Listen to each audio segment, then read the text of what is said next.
Hey everybody, it's Justin from Built, and today we're going to be focusing on my hand tool holder. This is one of my favorite things in my shop. I feel that it really organizes hand tools really well and makes it very easy to know exactly what you're going for. This takes up a lot less space than if you're using it in like a tool drawer type of cart scenario.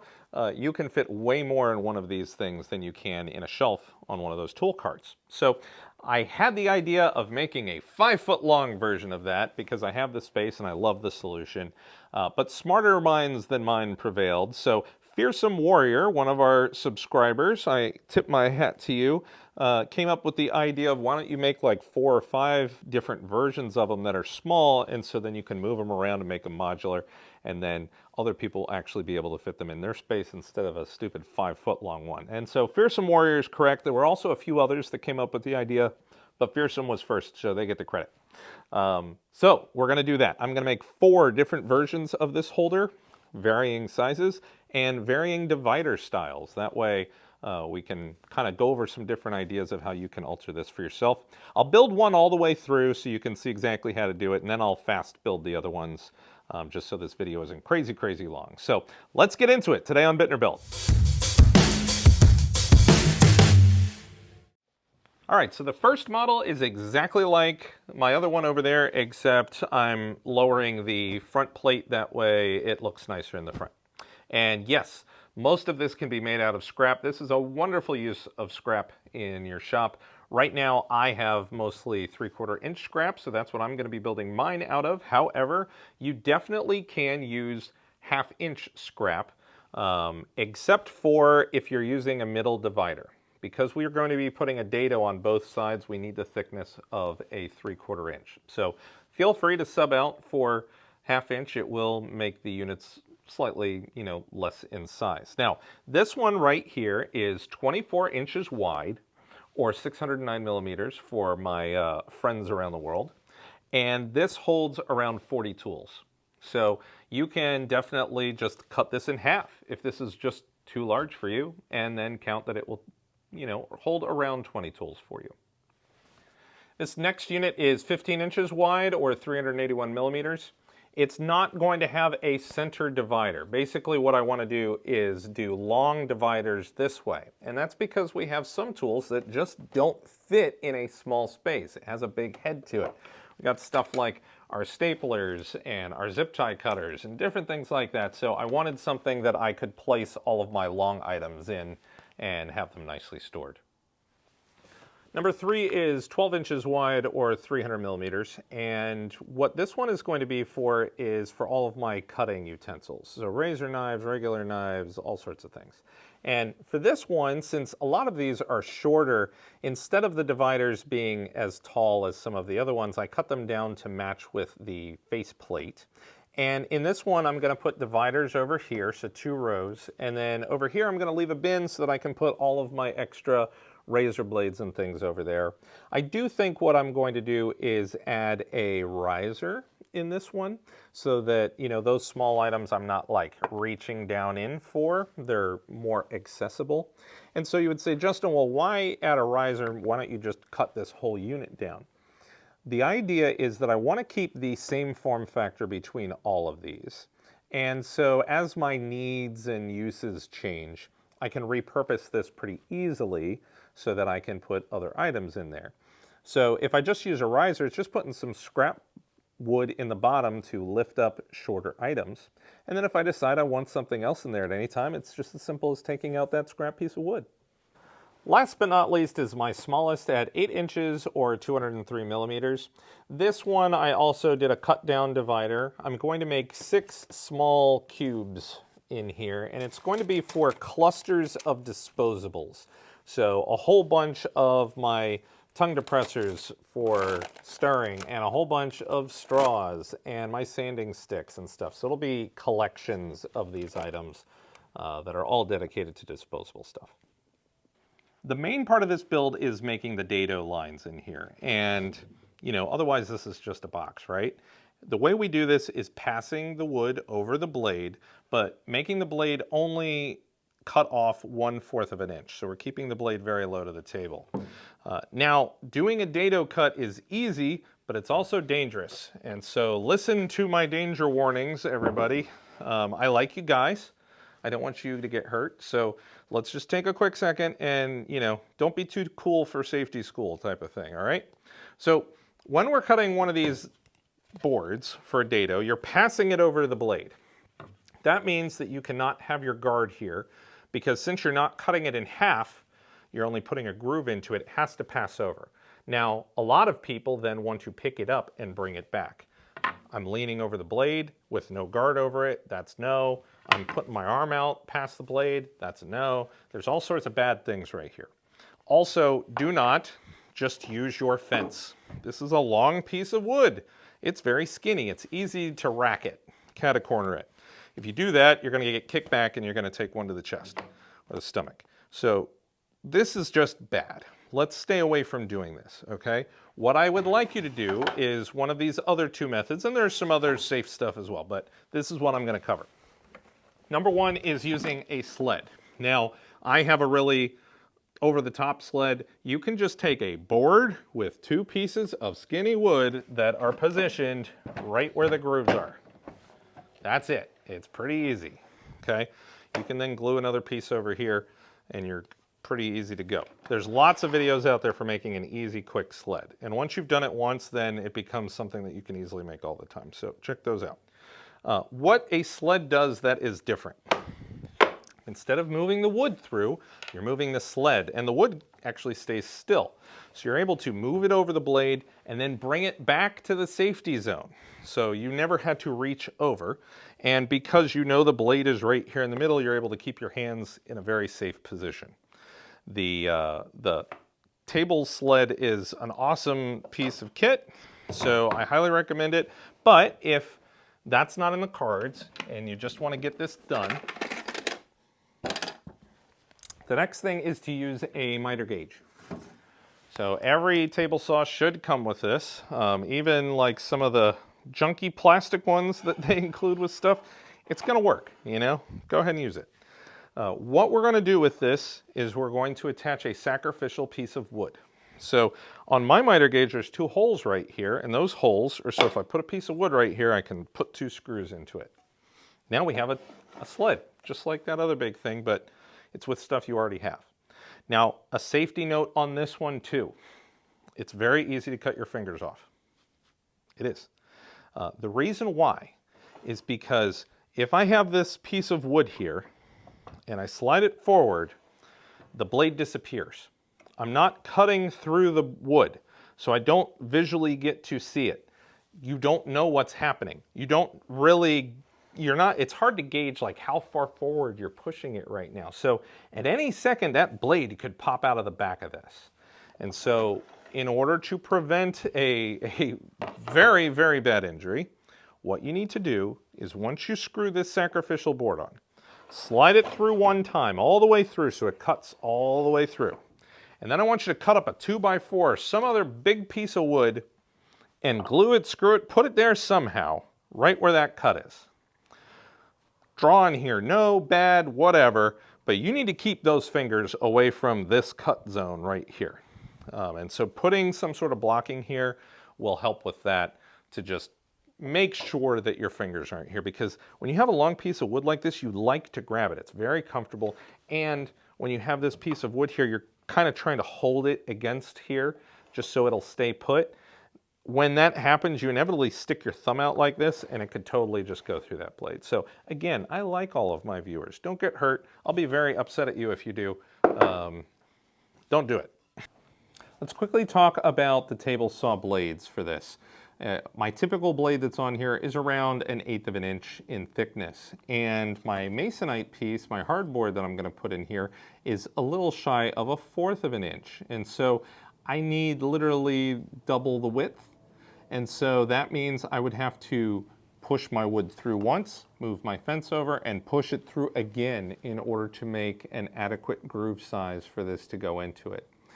With 80 passes required for this unit, that means you would have to then do 160 passes if you're only using a regular blade. So using a dado blade will save you lots of time and make that blade cut very consistently for those grooves so there won't be any errors in there. So this is a great product if you're starting to get into this stuff. It really is something that's used heavily in a wood shop. And so while it is a little pricey for some of these, you don't have to get the most expensive one.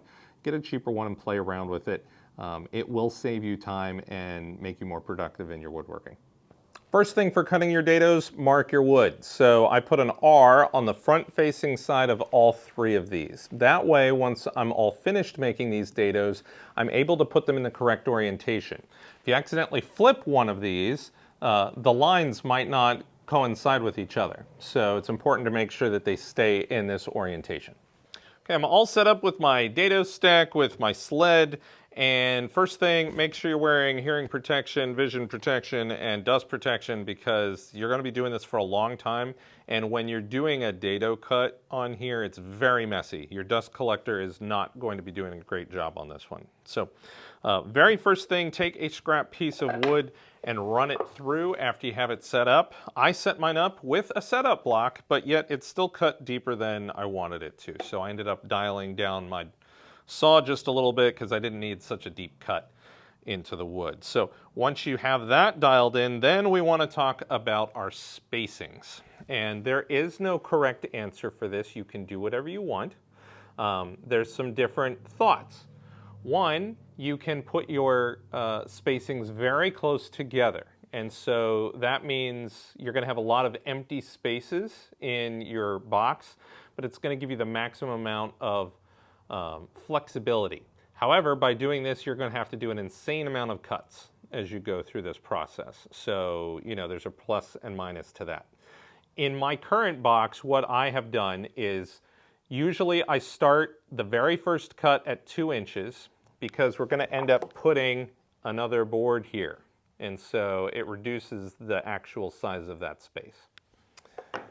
So I cut the first one at 2 inches, and then this is what an inch spacing looks like, and this is what an 1.25 inch spacing looks like. Usually on this last box that I had, I did half of them at 1 inch, and then at a certain point I switched over to 1.25 inch. And that way, different tools have different size handles. Sometimes it doesn't fit in the inch one, and so I made one that's a little bit bigger. Now, that's moot if you're doing a ton of these, because then you're selecting how big each bay you want to be based on the tool that's going in there. So again, up to you, but sometimes I'm a little lazy with this so that I don't go insane, and I kind of do a little bit less that's more specifically tailored to the tools. Let's do our first cut on this. And so I lay out my boards with the R facing up so that I know that this is the side that faces me. On this very first cut, this is the one where you really got to pay attention and make sure you know what you're doing. Once you start cutting, then you know this is the cut side, right? So for this front one, I want the R facing me. So that means when I place it down, the R is facing up, and I'm cutting on the opposite side. So I'll run that through once and then put it on the side. And then I'll pick up my next one. This one's our center one. This one's going to be cut on both sides. So I just always make sure my R is on my right. I cut it, I flip it, and I cut it again. Then I flip it one more time, and I put it back. That way my R is always facing up. My last piece is my backboard. And on this one, I'm cutting on the R side because it's facing me when I'm looking at the unit. So this time I'm going to put the R down and make my cut and put it back. So after the very first cut, it's very obvious where we're cutting everything. And so we do the 4 cuts. 1, 2, the other side, 3, and then 4. And then we move our stop block again. So for me, I'm starting with a 2-inch gap for my first cut. Then I'm going to be moving it 1 inch every single time.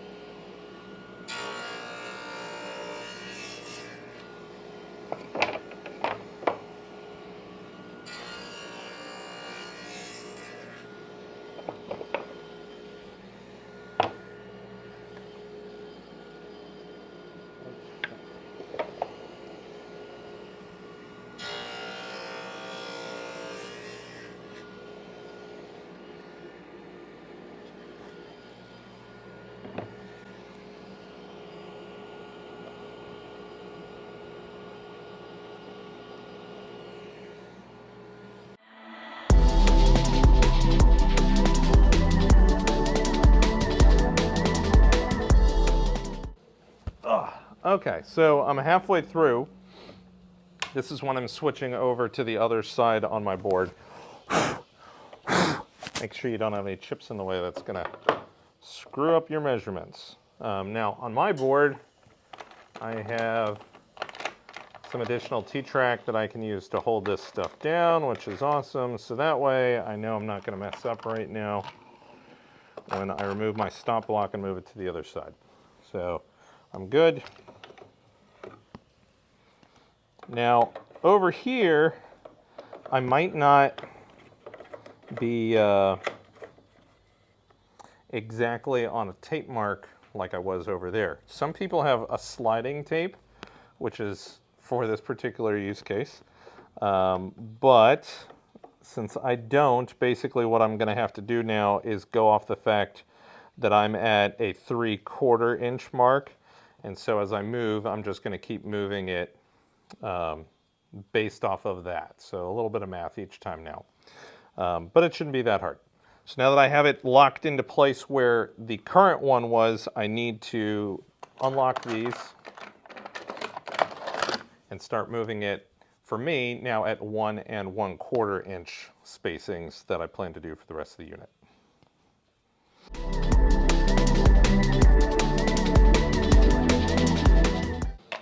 All right, so I got piles of sawdust everywhere. It means we did a good job. On the very last part of this, I now have another large area that does not have a dado, and it's 2 inches. So just like I did on the other side with 2 inches, I've left 2 inches over here because there will be a board that goes right here and turns that into like 1 1/4 inches. We have one more step before we can finally do a full assembly, and so it's recommended you do a dry fit real quick. And so what we do is we put the back plate sitting on top of the base plate. The front plate sits on the table, that way it's hiding the ugly grain of the base plate here.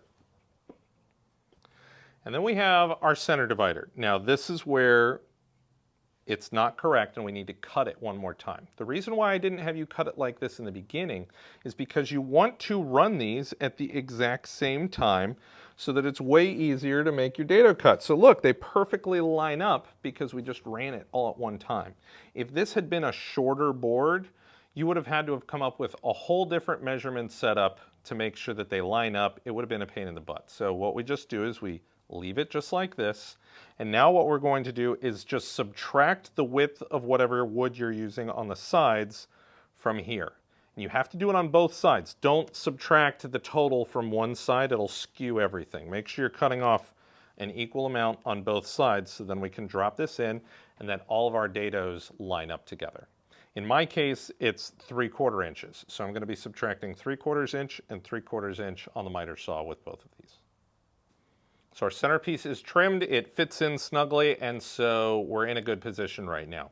The next question you have to ask yourself is, where do you want this center divider? Do you want it perfectly in the center, or do you want it a little bit forward or a little bit backward?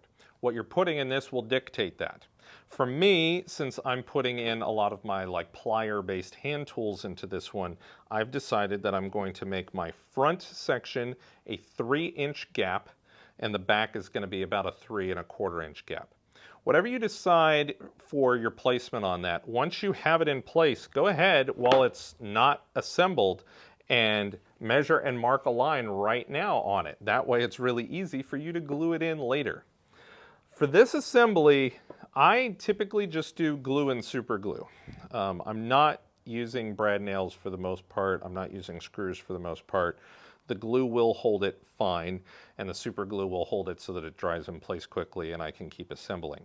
The reason for that is this center divider guy and all of the dados that we put on both sides. If I tried to shoot up from the bottom on it, I have a very small target to be hitting with a lot of opportunity for it to make a right turn and poke out, and then it's going to interfere with everything. So I just take it the safe way and glue it, clamp it up, and just leave it for a couple hours and come back and it'll be all finished. If you'd like to mount your box with screws, no problem, go for it. If you want to use French cleats, here's how I do mine. I do 5-inch strips on here, And then when I put it to the table saw, I put my blade to a 45-degree angle, and then I put my fence at 2 inches. If I rip it at 2 inches, it'll actually make perfectly matched pieces. So I'm getting 2 pieces that are the exact same size. So that's how I've done all of mine in here. Lots of people have different measurements for their French cleats, but you know, that's how I do mine. And of course, I use garbage wood for the back cleats, not the ones that are on the walls. So for my actual tool hangers, use your scrap stuff that's ugly. I mean, it's gonna hold pretty well. Now, while the glue is drying and it's fully assembled, what you need to do is now cut your dividers for in here. You need to decide if you're cutting a divider for every single slot that you have, or if maybe you put all of your dados very close together, maybe, you know, come up with an abstract number, fill it in, and you can cut more as you need it. Now, for me, the big thing is that you get your width right. And I don't want to give you a number on that right now because you might have placed it in a different position and the depth of your cut might be a little off. So what you need to do for this is you need to put your tape measure as accurately as you can and measure both of your depths of cut, and then measure in between from wood to wood and add those together so that you have one total length to where it would be touching the wood inside the groove on both sides. And then you need to subtract just a little bit. Maybe subtract half of the depth of one of your cuts, not both. That way it gives you a little bit of wiggle room in play.